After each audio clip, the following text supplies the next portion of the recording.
A única dúvida que eu tenho aí nesse papo todo é o controle da natalidade, porque é uma faca de dois gumes. Nós estamos falando com ética e com acompanhamento. É, mas a ética também é uma faca de dois gumes. Tem gente que já foram feitas coisas terríveis em nome da ética, não é verdade? Agora, nós estamos falando... Tem coisas que são indiscutíveis, o negócio do célula-tronco, o negócio com ética também. Do homossexualismo.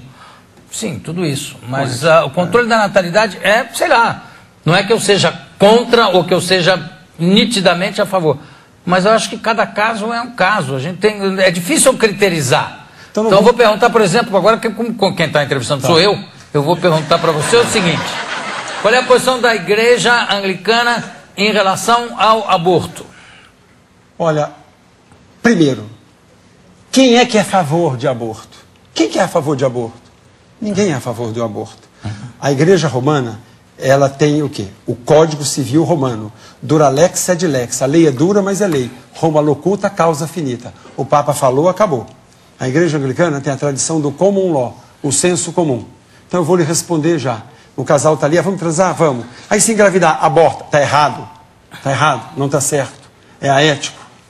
Sim, porque tem mil maneiras de você tem mil maneiras de você evitar. Agora, aquela criança que foi abusada sexualmente por aquele padrasto horroroso e que o médico foi, né, excomungado.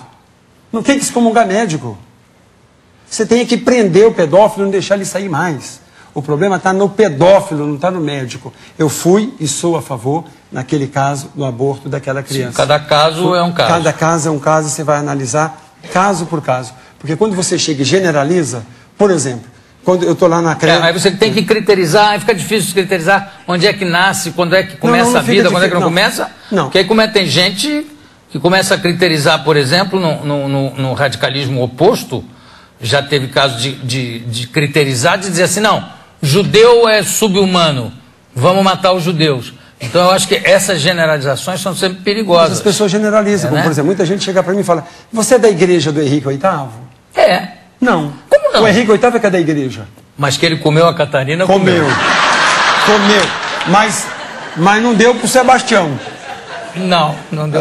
Mas peraí, mas por que não é a igreja do Henrique VIII? Qual é o mal de ser da igreja do Henrique VIII? Porque era um poeta, um compositor.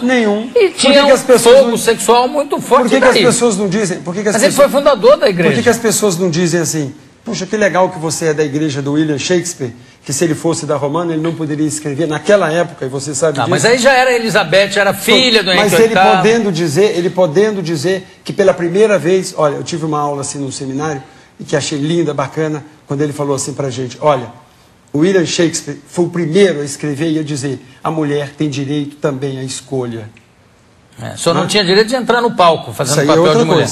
Mas o teatro moderno surgiu na igreja, e a igreja anglicana colaborou. Você sabe que os pais da história americana, né? Você tem cada história bonita, Jô, que a gente poderia investir nisso. Mas peraí, reverendo, eu quero voltar ao negócio da fundação. Por que incomoda tanto? Não incomoda. Dizer que foi o Henrique VIII que ele fez não fundou. A cisão. Aí sim, aí está correto. E que aí fundou. Ele trouxe de volta a autonomia para a igreja da Inglaterra. Para Church of England. Coisa, que grilo de achar que mas foi não é grilo nenhum. ele... Não é grilo nenhum, porque se você estivesse lá, você não teria o celibato opcional, você não poderia ter... Mas você concorda que na época os critérios eram muito diferentes? Quer dizer, o fato dele matar a Ana Bolena, dele separar da Catarina, depois dele matar a outra também, na época não tinha o mesmo peso para as pessoas que tem hoje. Eu sei, mas o que acontece... Quer dizer, ele era rei, então ele podia... tirou lá as coisas do bispo, tirou castelo, tirou propriedade, tudo que era contra ele tirou. Mas se ele não tirasse, os outros tiravam dele. Porque a igreja, você há de convir comigo, que naquela época também o Papa não era benevolente. E não, se você fizer um acordo de quem matou Papa mais... na época era uma maravilha. Quem matou mais? Quem matou mais? Henrique VIII ou a Inquisição de Roma? Agora, eu só acho ruim, João, quando as pessoas... Você acabou de dizer. O que eu não gosto é quando as pessoas... utiliza de uma forma como se fosse pejorativa. Né? Você não usa isso para ninguém. Mas não pode ser pejorativo, é um dado histórico. Mas é histórico, é bonito e é legal. Mas vou dizer que o Pedro Alves Cabral tinha mau hálito. E daí? Ainda bem que nós tivemos o Henrique VIII. Eu não sei também. Ainda bem que... Eu também não sei. Mas se abrir o túmulo hoje deve estar fedendo pra caramba. Hoje tem. Hoje tem. Mas, João, eu sou o entrevistado. Pois não. Não. Vamos perguntar que o papo está tão bom aqui.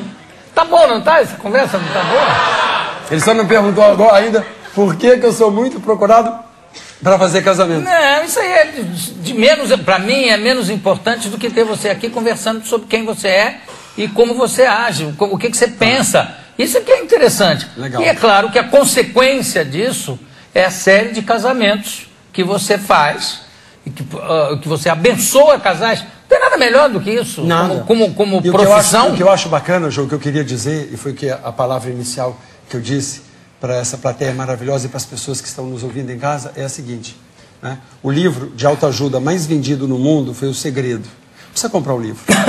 O Segredo está baseado, vamos voltar no 7. Mateus 7, 7. Peça que você vai receber. Bata que a porta vai se abrir. Procura que você vai encontrar. Então, João, o que eu fiz foi o seguinte. Eu fui para uma igreja. Uma igreja que estava quase que fechando, a igreja anglicana, num bairro em Santo Amaro. Disputar com as grandes igrejas católicas, que você sabe que não é fácil. Para quem é de São Paulo, se você chegar em São Paulo e falar, Igreja Nossa Senhora do Brasil, sei. Igreja São José, sei. Igreja Nossa Senhora de Fátima, sei. Ainda fiz comercial de graça. Igreja de Santa Rita, deixa eu puxar. Santa Rita, é. Para mim é Sardinha, Santa Rita de Cássia. Tem duas, tem no Paris, tem outra na Vila Mariana também. Também tem a Catedral Anglicana de São Paulo, no alto da Boa Vista. Onde é que é? Isso que a gente... O jeito mais fácil é entrar no Google e colocar Catedral Anglicana de São Paulo, alto da Boa Vista, perto da Chácara Flora. Olha só, eu estava falando que você abençoa casais, o maior número, o que é maravilhoso. Você sabe que tinha, antigamente, quando tinha um dono de cartório, que se chamava, se eu não me engano, chamava-se Solfieri, e ele casava casais separados. Não tinha problema. Ele dava divórcios quando era proibido. E aí o Getúlio cassou o cartório dele. Ele passou a assassinar, inclusive, Solfieri Furtado, porque ele achou que o Getúlio tinha roubado o cartório dele. E ele dizia, o argumento dele era fácil. Ele dizia assim, eu não sou contra o casamento. Cada casamento que eu desfaço são 2 casamentos que se formam. Então, ao contrário, eu estou multiplicando e ainda recebe a taxa, os casamentos. E ainda recebe a taxa do divórcio e a taxa do casamento. Agora, mas a maioria dos meus casamentos não são de divorciados. Não, mas podia ser. Mas pode, mas não tem problema nenhum. Claro. Não poderia ter problema nenhum. O que eu queria perguntar é o seguinte, o que é o reverendo na igreja anglicana? É o padre comum ou é um posto acima do padre? Não, é um que tem reverendo na igreja católica também, tem? O que acontece é o seguinte, eu aprendi isso... É um bispo o reverendo na igreja católica? Não, é bispo mesmo. A hierarquia romana e anglicana é parecida com exceção do Papa. É parecida. O que acontece é o seguinte... Não tem Papa na igreja anglicana? Não. A igreja anglicana é autônoma. Eu votava em você. Se tivesse, eu votava em você. Obrigado. Votava. Então vamos lá. Mas fala, como é que é? É o seguinte...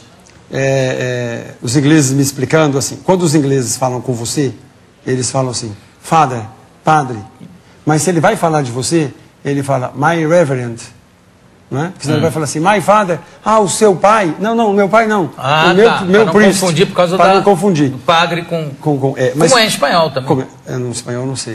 Mi padre é padre. Também, então, mi reverendo.